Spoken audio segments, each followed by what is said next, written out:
Ladies and gents, welcome to CG Reaction. This is D-Day, The Atlantic Wall, Extra History Part 4 by the channel Extra Credits.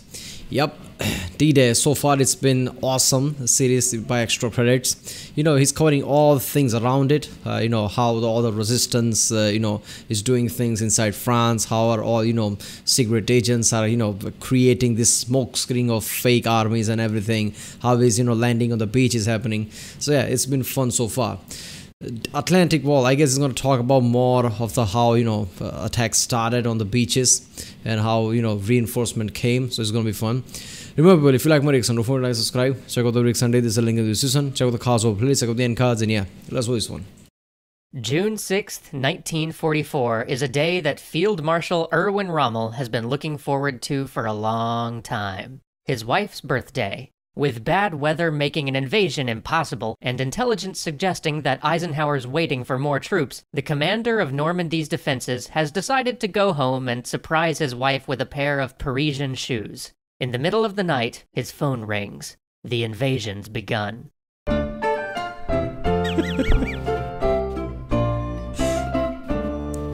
This episode is sponsored by...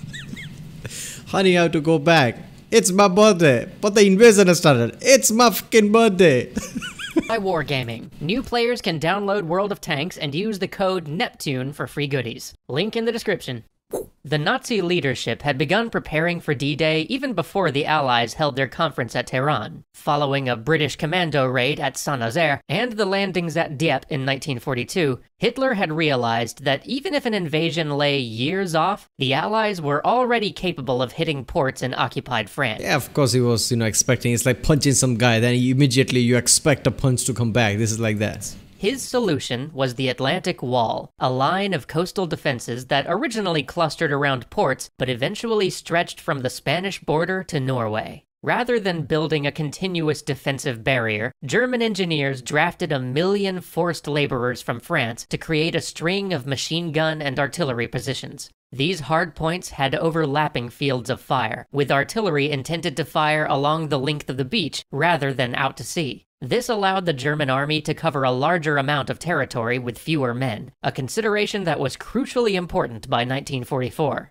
In late 1943, Hitler had appointed Rommel as overall commander of forces in northern France. It was a political as well as practical appointment, leveraging Germany's most famous general in order to reassure the troops and the public. Rommel also had a personal relationship with Hitler, which allowed him to operate semi-autonomously outside the chain of command. When Rommel arrived, he was shocked at the state of the Atlantic Wall. Command had stripped troops for the Eastern Front, and many of the men were either new recruits, conscripts from Eastern Europe, or had gone soft garrisoning the wine-soaked towns of France. Allied bombing had nullified the Luftwaffe. Rommel went to work. He sent veteran units to supplement the poorly trained divisions. He seeded the ground around the defensive emplacements with mines that jumped into the air before exploding. At low tide, he sank a forest of wooden stakes tipped with anti-tank mines that sat just below the waves. Now, any invader would have to choose between running the gauntlet at high tide or landing at low tide and crossing 300 yards of open beach. He also flooded the low country, erected poles to tear apart gliders, and stationed troops inland to slow the Allied advance in preparation for a counterattack. But planning around that counterattack was a problem. Mr. Dick Dastardly right there. Look at that shit. He's like, oh, fuck that. I'm gonna booby trap the shit out of this beach.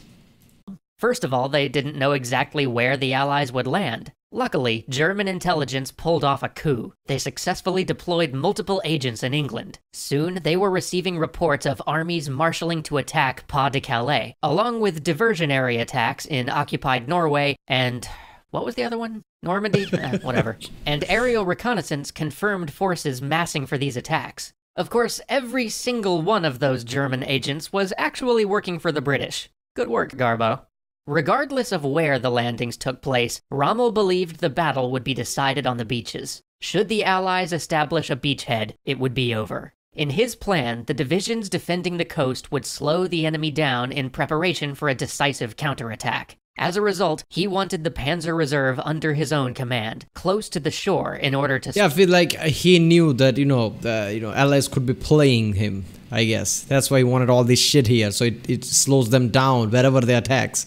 so the counterattack can come, because he knew that even though they say it's Calais, it could be anything. Sweep the Allies back into the sea. However, Hitler's leadership style started to affect strategy. From his early days in the Nazi Party, Hitler had promoted a kind of social Darwinism among his staff, giving them overlapping responsibilities and intentionally fostering feuds and competition. This meant that subordinates couldn't amass enough power to challenge him, and it elevated his position as the final arbiter of any dispute. In this case, Rommel was opposed by officers, including the elderly Eastern Front veteran von Rundstedt, who wanted the tank reserves held near Paris. This would keep them flexible in case the Allies landed somewhere unexpected, and shield them from shore bombardment. Rommel countered that the long drive toward the coast would make them vulnerable to air attacks. After fierce debate, they put it to the Führer, who, ever indecisive, created an unworkable compromise. He broke up the reserve, giving Rommel 3 panzer divisions and keeping the larger reserve around Paris as a personal unit, which couldn't be moved without his express permission.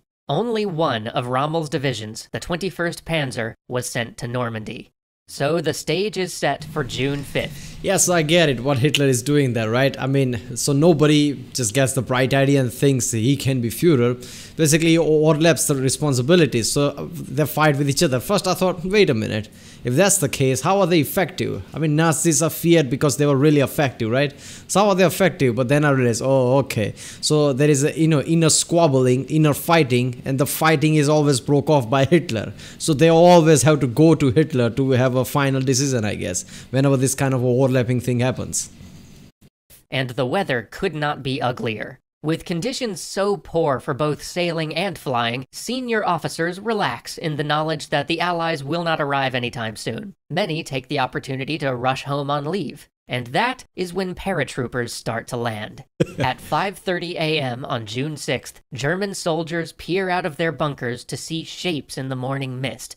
Ships stretching from horizon to horizon. Then, aircraft engines. A massive Allied bombardment rocks the ground as bombs, naval shells, and rockets pound French soil. But the bombers drop too far inland. The rockets fall short. Naval guns make little headway against the steel-reinforced bunkers. 1,745 tons of ordnance drop on Omaha Beach without killing a single German. But the roads inland are wrecked. What? Worse, Allied paratrooper and glider units land between the static units and the reserve, with resistance elements destroying crucial bridges.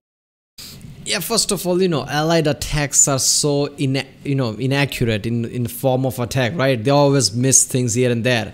They didn't kill a single unit or anything with all that kind of an attack, bombs and shit. Germans must be thinking, oh, look at that, they can't even hit us. They must be laughing at that point, like, look at that. I mean, this is just probably diversion thing, because that's the intel they had, and they can't even hit us. They were laughing like we're gonna cross them before they realize, oh shit, this is the main attack.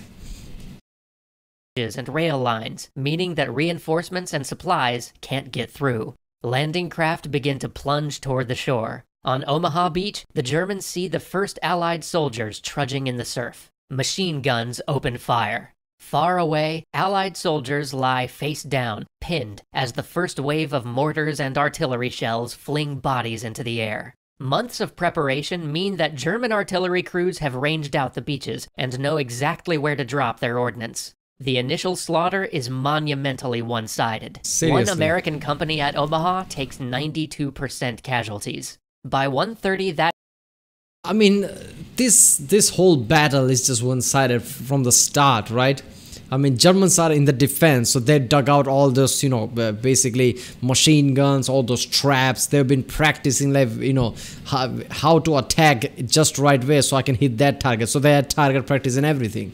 So they see enemy, approaching. They just know at which angle am I supposed to attack with mortars and things that they would hit them. And they were really efficient in that because they just had the practice.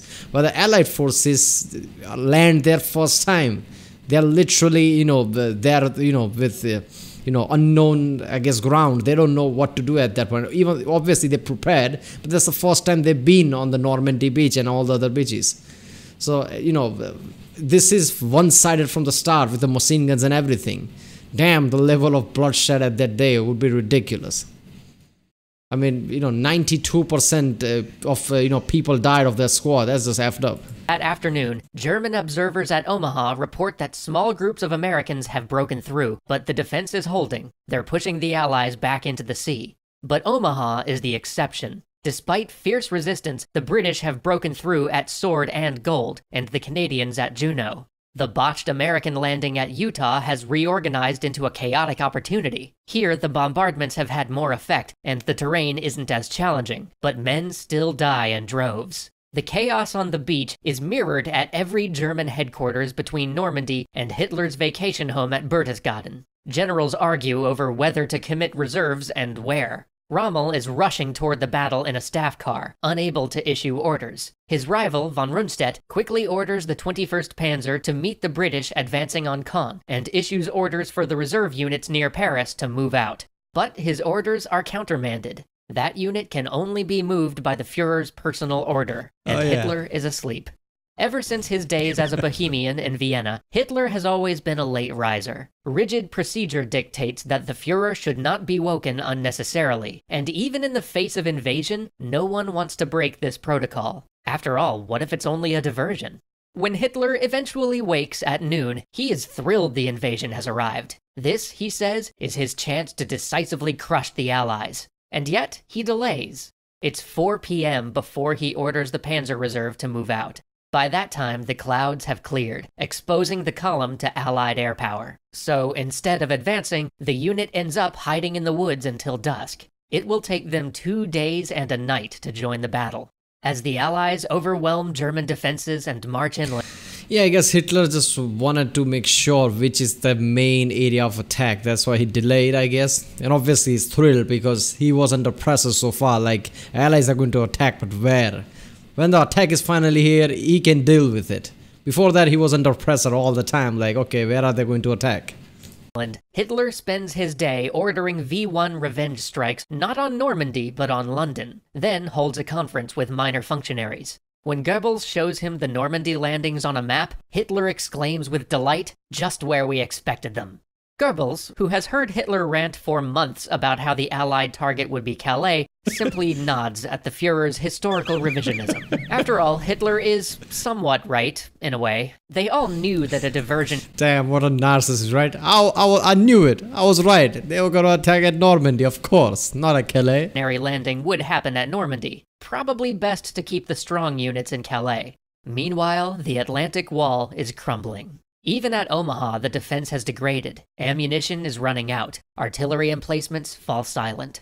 Americans begin breaking through and enveloping the casements. At Caen, the Germans see one last opportunity, a gap between the Canadian and British lines. A grenadier regiment rushes to exploit it, and by 8 p.m. radios that they're on the beach. With armored support, they can hold. But the Allies have gotten wise. When the 21st Panzer tries to follow, they find themselves running a gauntlet. Fire pours in from both sides. Every minute, another tank explodes. Seeing that the window of Allies are like, you think we came all the way here after all this preparation to just get beat down by likes of you? Fuck you, it just attacks those tanks. Opportunity has closed. Their commander orders them to halt and dig in around Caen. But the defense is stiffening. All along the battlefront, Allied units begin failing their first-day objectives of advancing and linking up inland. By dusk, the Allies have scattered beachheads, but not much more. Within days, German reinforcements will arrive, and the hedgerows of Normandy will become a killing field that will dwarf the casualties of the landings.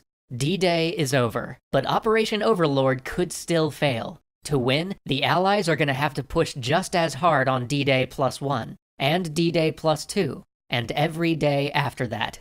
For all of these forces, American, British Commonwealth, French, German, and Soviet, the fight would continue for 11 murderous months. But the Allies now had a beachhead, and in trying to throw them back, Germany would spend more men, fuel, and equipment that they could ill afford. Allied victory is a long way off, but for the first time, it's in sight. Seriously. Damn.